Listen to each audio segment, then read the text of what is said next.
Some breaking news on today's Broncos Breakdown. I'm your host, Matthew Peterson. Unfortunately, things have gotten worse in terms of COVID-related issues in Denver. Two big players were added to the COVID list. We'll get through the entire list, but the biggest one potentially being Jerry Jeudy, and he is not going to play, at least according to Mike Purcell, who does a great job of covering the Broncos in Sunday's matchup against the LA Chargers.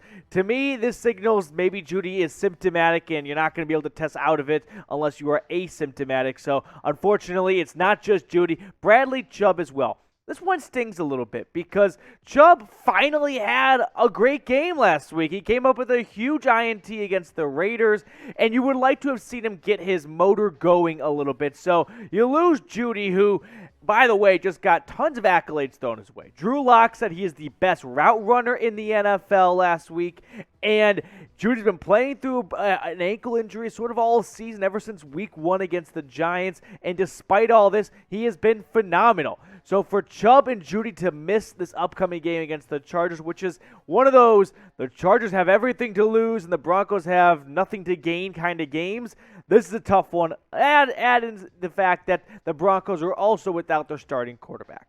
But if you want breaking news all year long, then make sure you subscribe to the channel. Hit that big red button. This is my YouTube cliche part of the video where I ask you to join the channel. And if you've already joined, we appreciate you being a part of the Broncos Breakdown.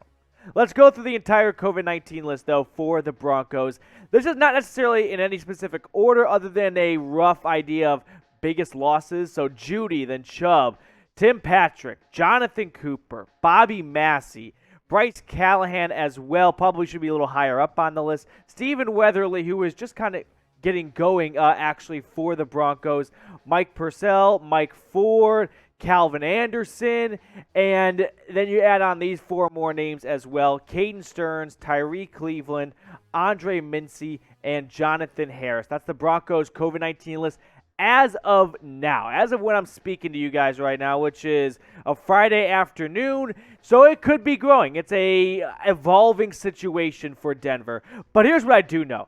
We all hate COVID. I don't need to tell you guys that we're beyond over and it sucks and it has so many horrible things that it entails. But type me just because, why not?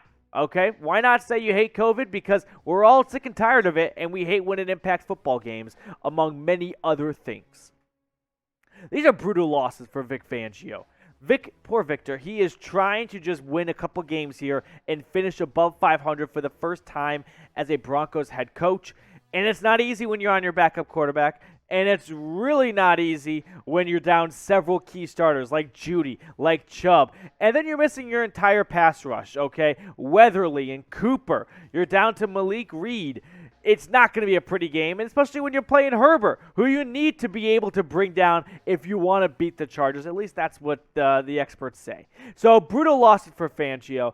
And I don't think this game's getting postponed. This is probably the biggest question right now of whether or not this game will get pushed back. You can go in the comment section. Let me know if you want this game to get pushed back. But we know that the NFL is not going to push it back because things are a little uneasy for the Broncos. We're not going to – this is like the Kendall Hinton Bowl game. Not quite as bad because at least you have Drew Lock, a comparable quarterback under center. But this game most likely will not get pushed back. The NFL – I wouldn't say doesn't care, but they are not going to bend over backwards for the Broncos, a team that is a 0.05% chance of making the playoffs.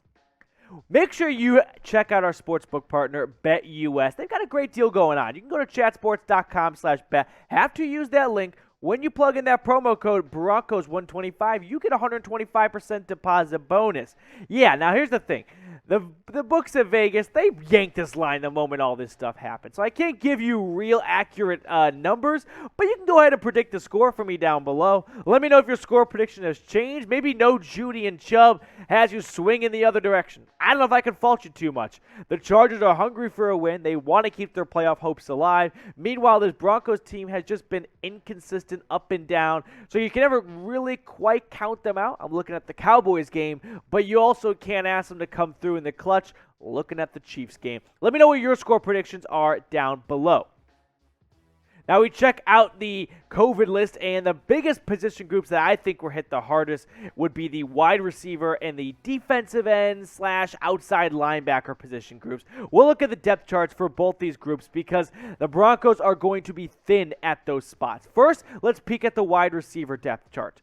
Courtland Sutton is probably the only good name left.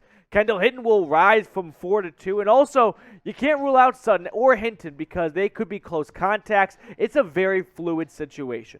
But no Jeudy and potentially no Patrick. See, here's the deal. It's really difficult to keep track of what the latest NFL COVID news and rules are. COVID rules are. But my understanding is if you're asymptomatic and you're vaccinated and you test negative after 24 hours, you can come back. So maybe some of these names like Tim Patrick could be cleared, but it's not likely. And at the bottom there, I've got some practice squad guys because they could very well be suiting up. Travis Fulgham, a Philadelphia Eagles wide receiver last year, had some good moments for the Eagles. My producer Jeremy's an Eagles fan, would probably tell you, you got good hands if that's your practice squad guy because Fulgham was picked up, I think, exactly for this situation a couple of weeks ago. If shit hit the fan for COVID, the Broncos would have some reliable depth pieces. All right, let's move on to the linebackers / defensive end here. Bradley Chubb hits the list along with Weatherly and Cooper, so you're down to Malik Reed and Patrick, and I think the Denver Broncos are going to have to look at their practice squad. Marquise Spencer, that's a name that may remember from preseason. Haven't seen him this year. And then in the inside linebacker spot, Kenny Young still dealing with that concussion, so unsure what his status will be going forward. But at least you have Browning and Griffith, who have been studs, in my opinion, when called upon lately. You've seen all the names, though. Who do you think the biggest loss will be for the Broncos? Really curious what you're thinking. I'll give you my opinion in just a moment, but let me know who you think the biggest loss for Denver is down in the comments section below. I got to go with Jerry Jeudy, though. Bradley Chubb had one good game. Other than that, he's been pretty much a ghost. Haven't seen much of him. I'm sure the injury didn't help at all, but when he has been out there, haven't seen much of him. And then for Jeudy, he has been limited up until the red zone. Inside the red zone. Has not scored a touchdown this year. And now I'm worried he's not going to score one all season long. Because if he does not play, which all signs point to he is not playing this Sunday, he's down to 1 week against the Chiefs. So hopefully Jeudy can go off for a score there. But the other flip side is Courtland Sutton had played his best football this year when Jeudy wasn't in the lineup. I can't tell you exactly why. You got to ask Pat Shurmur that question. But maybe Courtland Sutton finally goes off because he has been a struggle bus lately. Let's run through the names one last time here for the Broncos COVID-19 list. Jeudy, Chubb, Patrick, the three biggest ones in my opinion. And then you've got Bryce Callahan on the defensive side, Stephen Weatherly, Mike Purcell. Those are some big names right there. Also, you're missing your two starting tackles. How did I forget? One of the two. Bobby Massie on the right side and Calvin Anderson, your swing tackle. So it's going to be tough for the offensive line on that front. And then Caden Sterns, who has had some flashes, but at least you're pretty well held down at safety with Justin Simmons and K-Jack. So that's the complete list right there for the Broncos, as of now at least. Listen, if the Broncos win this game, Vic Fangio stays, right? And who says no? No. I think it would be it just sucks for Vic Fangio because you want him to succeed because if he succeeds, the Broncos succeed. And we can all get behind that, right? But Fangio knows that the flame on his candle is dwindling, and it's not going to be easy for him to keep his job if he loses the last 3 games of the season, goes out after winning the first 3, losing the last couple games, below 500, 3 straight years. But if he can find a way to win without all these key players, maybe that's a sign of Fangio's a good coach, get a better OC, get a better quarterback, and he can steer the ship in the right direction because he's got almost the number one scoring defense in the NFL, despite playing a bunch of backups compared to week 1.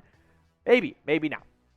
We also want to wrap up today's video by talking about the wildfires in Boulder County, thinking about everyone that was impacted. Here, I've got a link for a way people can donate to help out the wildfire marshal victims. It's in the comments and the description of this video, so if you feel so inclined, please help out. Broncos Country helps Broncos Country. We're thinking about all of those who have been impacted by these devastating and horrible fires on today's show.